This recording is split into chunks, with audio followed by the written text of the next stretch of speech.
Tô aqui de novo. Eu sou Gigi Barreto, a sua perita criminal preferida. De outros, nem tanto. Por quê? Porque eu trago verdades. Afinal, já são mais de 10 anos de perícia.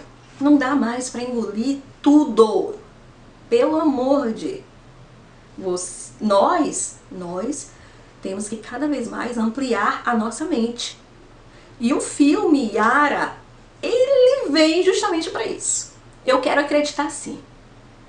Ele vem justamente para isso, para a gente procurar saber. Porque só engolir o filme como verdade absoluta não dá. Eu disse que eu ia logo colocar o vídeo, né, para vocês, mas não deu. Quanto mais eu pesquisava, quanto mais eu aprofundava, mais coisas vinham. E eu descobria documentos, relatos do tribunal, e tudo em italiano. E aí vocês viram, o hiperfoco da TDAH vai, né? Eu só queria ler mais e ficava estarrecida. E eu tenho certeza que o meu nível de espanto não vai caber aqui nesse vídeo. Eu espero que eu consiga ser sucinta com você. Antes de começarmos, já sabe, dá o teu like, te inscreve se ainda não te inscreveu, ativa o sininho se ainda não ativou. Se não está recebendo notificações, desfaz tudo isso e refaz. E me segue nas outras redes sociais, tá? Aproveita e também compartilha esse vídeo. Porque afinal, né, o mundo precisa abrir os olhos. Chama mais pessoas para nossa comunidade fichada. Aqui é mente com consciência. Então vamos lá, falhas na investigação, caso Yara. Aqui vai englobar tanto aspectos da perícia quanto a investigação como um todo. Vamos começar com o item que é da perícia. As fibras que foram encontradas na roupa da Yara. Foram encontradas fibras similares às de assentos de caminhão. Sim. E esse elemento foi usado contra o réu. O Bossetti, ele possuía um caminhão. Mas vamos lá. Essa investigação, essa perícia tá me parecendo os casos do CSI, onde eles colocam a fibra, né? E aparece detalhes, quase o código genético da fibra, que diferencia de todas as outras fibras, ou então de um lote. E não foi feito isso. Óbvio que não. Entenderam? Então as fibras que foram encontradas poderiam ser de qualquer caminhão. Não somente do caminhão do Bossetti. Então, ele continua dentro do universo de suspeitos? Continua. Mas ele não é o único. Existem inúmeros outros donos de caminhões. Opa, Gigi, mas usaram também as imagens do caminhão dele em frente à escola. Ótimo, primeiro, é caminho dele. Ponto número 1. Ponto número 2, as imagens são péssimas. As imagens, elas não têm qualidade. Inclusive, isso significa o quê? Vocês imaginam que a placa foi identificada? Não, não foi identificada. Consegue-se excluir todo o universo de donos de caminhão da região e deixar apenas o Bossetti? Não. Mas usaram no tribunal este elemento. A investigação usou esses dois elementos agregados a outros, que também não são excludentes de demais indivíduos, para responsabilizar o Bossetti. Eu não estou dizendo aqui que ele seja inocente, eu quero deixar isso muito claro. Eu não estou aqui para tirar a culpa ou colocar a culpa. Eu não sou juiz, não sou nenhuma juíza aqui. Mas eu lido com evidências. O olhar pericial existe para isso. Registro de celular. Os registros de celular foram inconclusivos. O que se fala lá no filme, de triangulação, se encontrou o exato ponto, isso não existe, meu povo. Não existiu, tá? Não existiu. O que eles trabalham é a ausência de comunicação entre Bossete e a esposa durante o período em que a Yara teria sumido. Isso por si só afirma que ele não estava em casa? Não. Precisa-se de provas. Aí pode ser um indício, mas indício não incrimina. O indício, ele leva a um elemento que pode se tornar ou não uma evidência, ou fortalece uma hipótese investigativa. No caso aqui é um indício, mas para fortalecer tem que ter já uma hipótese investigativa já com provas. Até aqui não se tem. Gigi, o DNA, calma que nós vamos chegar no DNA, tá? E se fala também que ele fez buscas, né, na internet sobre o órgão sexual feminino raspado. Ele afirma que ele fez, mas não de uma menina. Tanto que nos registros consta a busca pelo termo sem associação ao termo infantil, criança, adolescente. Mas foi jogado para a imprensa dessa forma. Por quê? Outro erro grossérrimo, gravíssimo, foi a falha de tradução do depoimento do Mohamed. Sim, ele que foi tido como o primeiro suspeito. Como é que se erra a tradução? Compreendem aí? E isso me lembra até outro caso. Amanda Knox teve uma situação dessa, né? Os advogados vieram em cima disso. Agora vamos para o nosso queridinho, o DNA. Como perita, quando eu olhei aquilo ali, gente, sou geneticista. Tenho mestrado em genética pelo Instituto Nacional de Pesquisas da Amazônia. Trabalhei com engenharia genética, com construção de DNA. Inclusive, existe um ponto aqui que eles levantam que eu não tinha pensado nisso. Isso vai gerar um vídeo somente sobre esse ponto. Agora eu tenho que respirar, porque o que eu vou trazer para vocês é um absurdo. Vocês viram no filme que foi encontrado amostras de DNA no corpo de Yara. E eles denominaram de desconhecido 1. E aí o que acontece? Eles fizeram toda uma coleta de DNA para comparar esse desconhecido 1 com a população. Primeiro fizeram uma coleta de indivíduos do sexo masculino e não teve match, não teve similaridade. O que é até muito razoável, né? Se eu for a pessoa que cometeu o crime, eu não vou doar o meu material genético, concordam comigo? A partir desse momento, eles resolvem uma outra estratégia metodológica investigativa.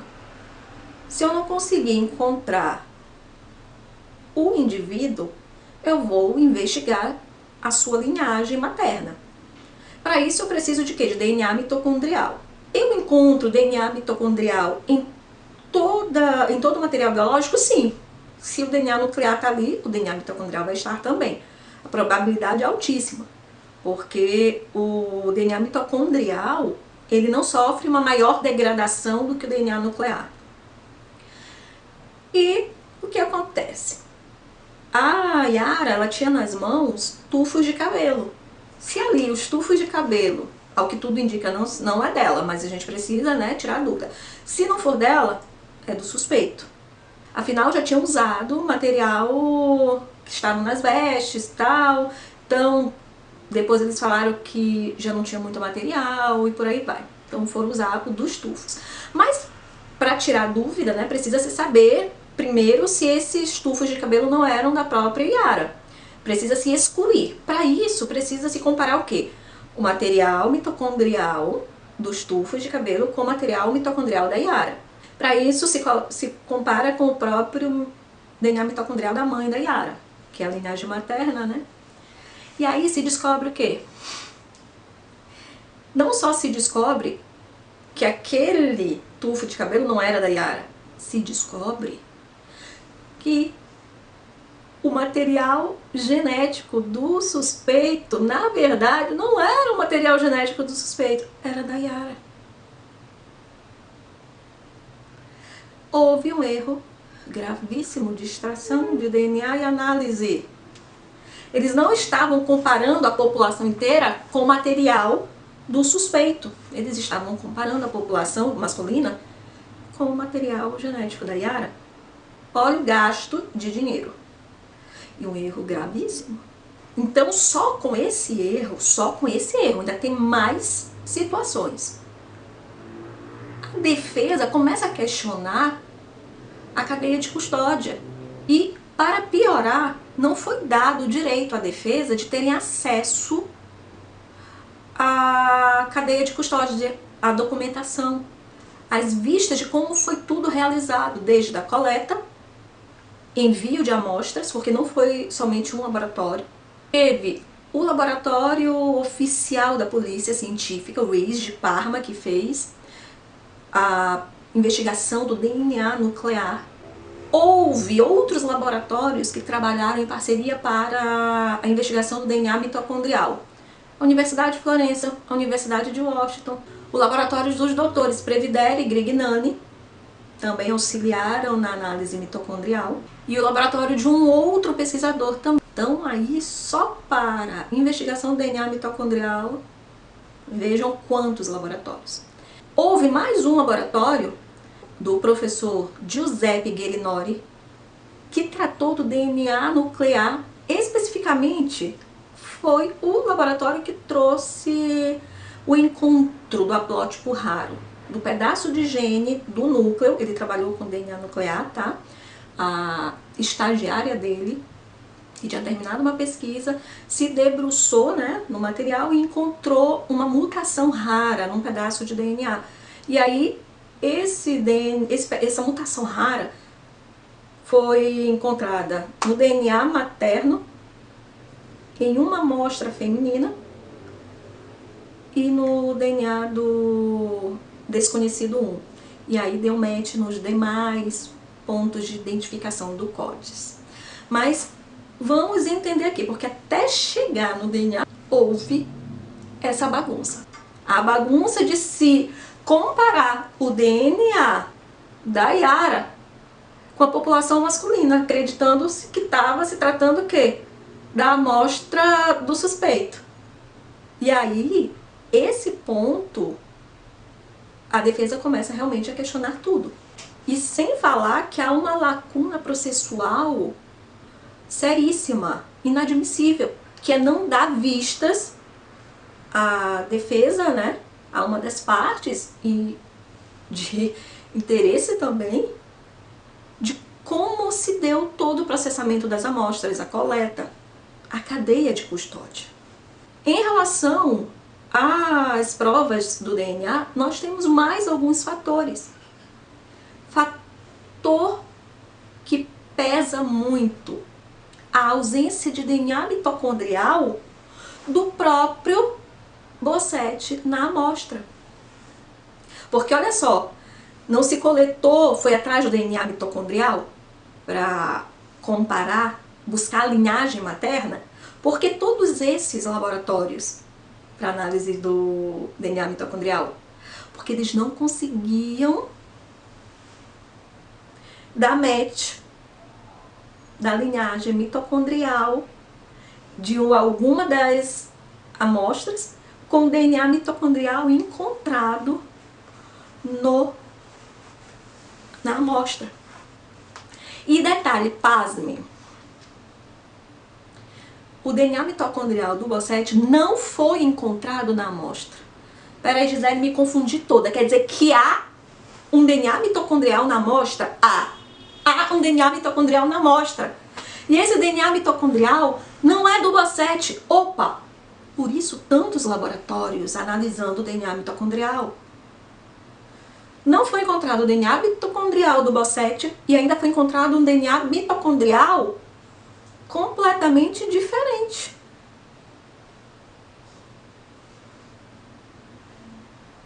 E aí?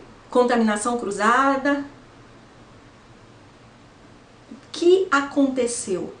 Por isso a defesa questiona o procedimento metodológico. E mais, eles trazem uma linha seríssima. E essa linha, inclusive, vai resultar em um vídeo aqui. Eu preciso ler com calma o artigo que eles trazem. Eles trazem a produção de DNA em laboratório para se produzir um réu. É um artigo israelense de 2009. Eu vou ler com calma e trazer para vocês. Eles baseiam a defesa deles, todos nesse artigo. E é muito sério. Então eles acusam, eles levantam a possibilidade de ter se criado o DNA do Bossete dentro do laboratório para incriminá-lo.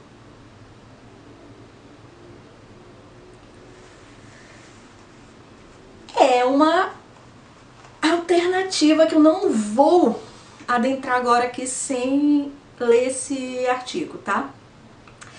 É possível? É. Assim como a implementação, né, do próprio DNA, é possível. A partir do momento que eu não tenho robustez na cadeia de custódia, tudo é possível, meu povo. E é isso que eles questionam. Eu não vou entrar na culpabilidade ou não. Eu vou entrar na janela aberta. Então eu não posso endeusar, eu não posso endeusar uma prova genética com tantas janelas abertas. Inclusive, um jantar que eu tive com dois amigos, um juiz e outro delegado, houve justamente esse questionamento. O delegado, ele afirmou assim, como é que pode? Ele estava questionando a prova científica, isso em um outro caso nosso, tá? Onde já se viu, Gigi, questionar a prova científica. E o juiz concordando, né, meu amigo juiz? Eu virei esse... Tem que questionar. Eles me olharam assim, como assim, Gisele? Por isso que muito perito me olha atravessado. Tem que questionar, sim. A prova material, ela não deve ser endeusada. Eu sou muito categórica nisso. Não se pode aceitar algo sem questionar. A prova científica, por ser científica, ela deve ser reproduzível. E se obter o mesmo resultado, deve seguir rigor científico. Sim, eu tenho que questionar todas as etapas. Se houver uma janela aberta, e uma janela que aumente o universo de possibilidades, acabou. Como é o caso dessa prova de DNA, que não é só uma janela, são várias janelas, e sem nenhuma outra prova.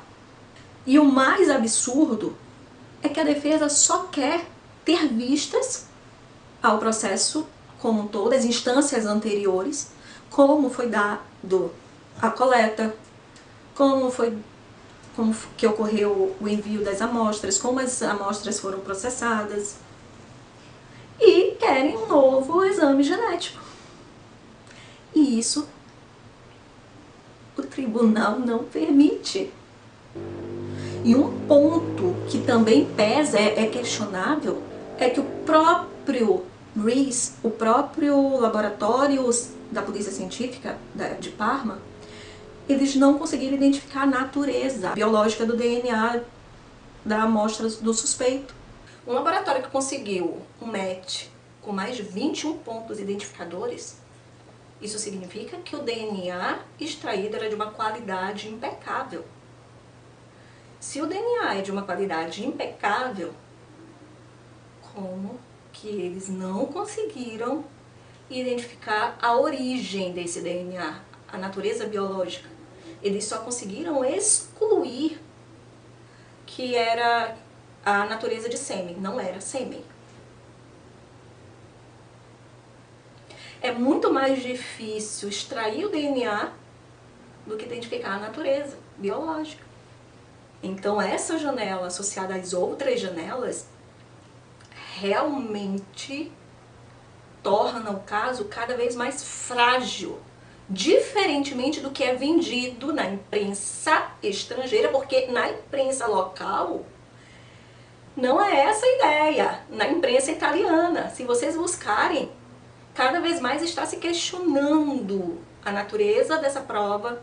Diversas autoridades forenses e pesquisadores renomados estão questionando a lacuna processual que existe em relação ao Bossetti. Por que não é dado vistas a todo o processo? Não se permite que a defesa tenha acesso às instâncias anteriores da análise das amostras. E o pior, por que não se permite que o Bossetti refaça o teste de DNA? Seja feito um novo teste. Para quem já gastou bilhões, porque mais um teste é negado. Espero profundamente que esse vídeo tenha auxiliado você a ampliar sua mente. Porque se isso acontece lá fora, imagina aqui. Fica a dica.